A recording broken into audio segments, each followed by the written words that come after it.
Welcome to Chillin' 101. We hope this video helps. In this video, I will explain how to play Airline Commander on your personal computer.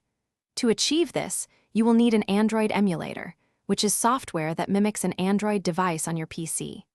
There are several excellent choices available, such as BlueStacks, Nox Player, and LD Player. These programs essentially create a virtual Android phone or tablet right on your desktop, allowing you to access and play mobile games with ease. Choosing the right emulator depends on your computer's capabilities. For instance, if you have 8 GB of RAM or more, most emulators will run smoothly.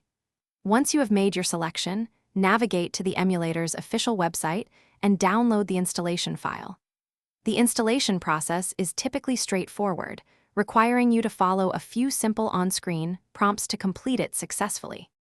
After installing and launching your chosen emulator, you will find an icon for the Google Play Store, much like on an actual Android device. Click on this icon to open the store. In the search bar, type Airline Commander and press Enter.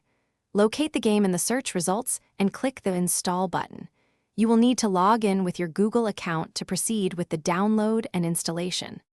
To get the best experience, delve into the emulator's settings. You can often adjust graphics quality and frame rates to suit your PC's power, aiming for 60 frames per second for smooth gameplay.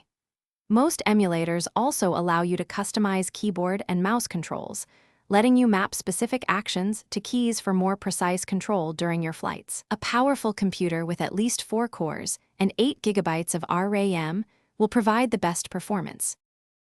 Thanks for watching. Consider subscribing if we helped you.